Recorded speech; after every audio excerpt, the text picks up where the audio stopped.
Alors justement, on va vous donner, vous avez sur le site un lien, c'est un PDF qui se trouve sur le site du ministère de la Culture que j'ai téléchargé. Alors je ne l'ai pas imprimé, mais on reviendra dessus tout à l'heure. L'État a donné 5 milliards d'euros aux journaux. 5 milliards, c'est pas mal. 5 milliards, je rappelle que c'est quand même, c'est exactement ce qu'a perdu Kerviel. Hein. Et là, petit extrait.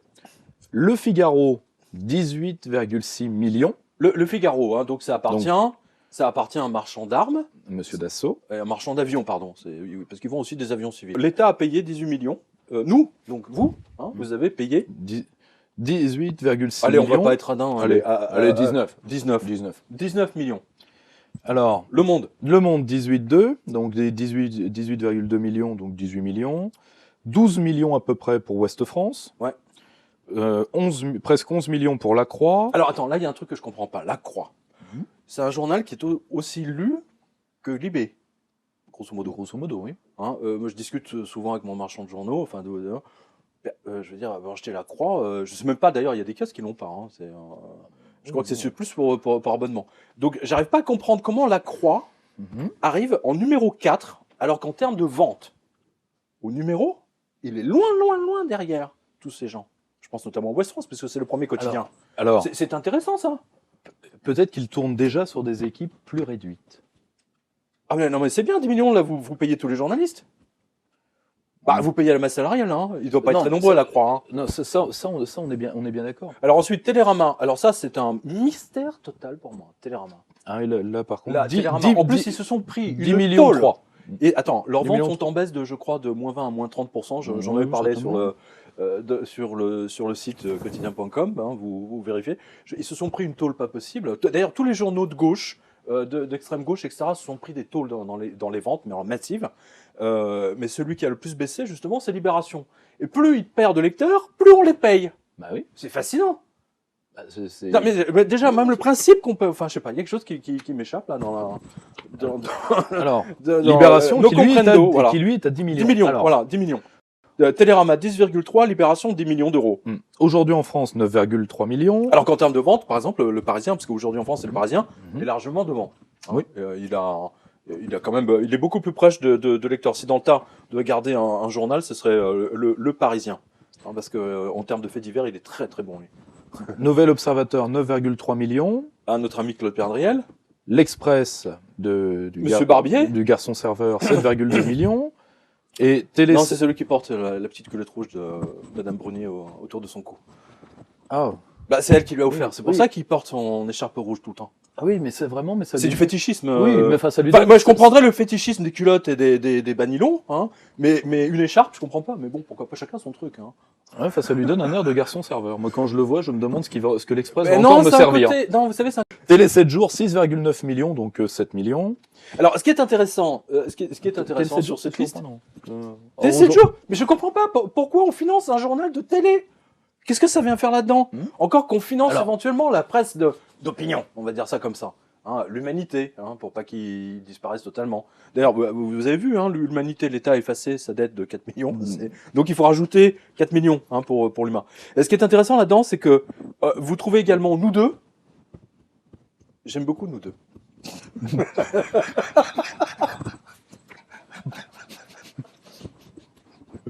Ensuite, il y a France Football.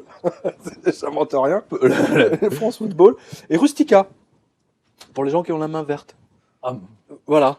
Et alors, sauvons nos jardiniers. non, mais il y a un truc très, très drôle dans ce PDF. Non, mais vous avez le journal officiel de la CFDT. Alors, je sais plus quel est le genre CFDT aujourd'hui ou un truc comme ça.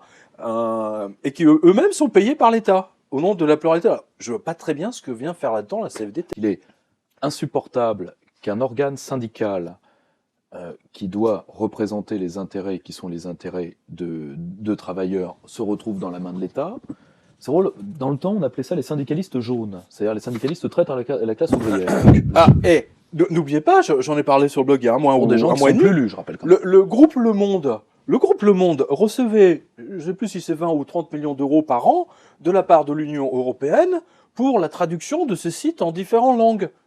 via le courrier international. Oui, et donc, mais ce sont des sites qui n'ont aucun succès. Tout le monde s'en tape de l'Europe, tout le monde déteste l'Europe, personne ne fréquente ces sites, ou si peu.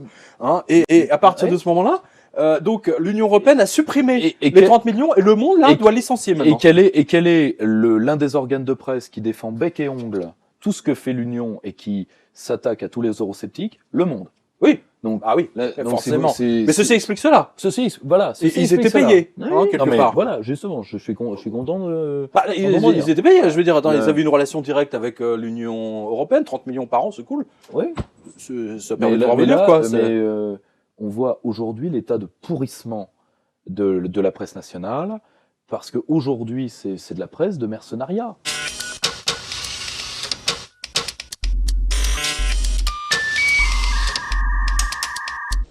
Donc on comprend mieux effectivement pourquoi les médias ne parlent pas. Pourquoi dans les médias on n'a pas vu la crise, hein. Pourquoi les 3 premières années la crise n'a jamais existé, hein, voilà. Donc là nos auditeurs le comprennent. On comprend que là la presse dépend du gouvernement, des aides du gouvernement et des banques.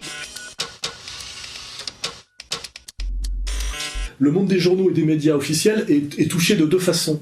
D'abord parce qu'il est discrédité sur le plan du contenu, parce qu'il obéit, il appartient, et il ne fait que porter la voix de ses propriétaires, qui sont les banquiers et les marchands d'armes, qui marchent la main dans la main, il faut voir, Rothschild, Lagardère, hein, voilà, à travers des montages d'ailleurs qui sont aussi des montages de défiscalisation. On a mis un texte sur le site, il faudra le monter. C'est aussi de l'entourloupe fiscale, tout ça. Eux ne payent pas d'impôts, hein, se débrouillent pour ne rien payer. Ils touchent des subventions. Il faut savoir que les journaux comme Le Monde, Libération ne vendent plus rien, sont financés par l'argent des contribuables et en plus se débrouillent pour tricher par rapport au fisc par des montages très complexes. Hein.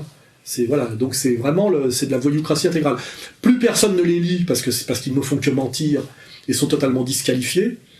Donc ils sont en voie d'effondrement, ce qui oblige par ailleurs les actionnaires majoritaires qui possèdent et Libé et Charlie Hebdo d'incendier eux-mêmes les locaux de Charlie Hebdo. C'est pour ça qu'on ne trouvera jamais les incendiaires. L'incendie criminel qui a ravagé Charlie Hebdo, le journal satirique, a été victime d'une attaque au cocktail Molotov cette nuit, un attentat qui ne doit rien au hasard, puisque la une du magazine représentait cette semaine une caricature du prophète Mahomet. En faisant croire que c'est des musulmans, pour finalement faire des économies au niveau des locaux, en les mettant dans les mêmes locaux que Libération, etc. Charlie Hebdo a trouvé refuge chez Libération, qui lui prête ses locaux et, si besoin est, ses colonnes.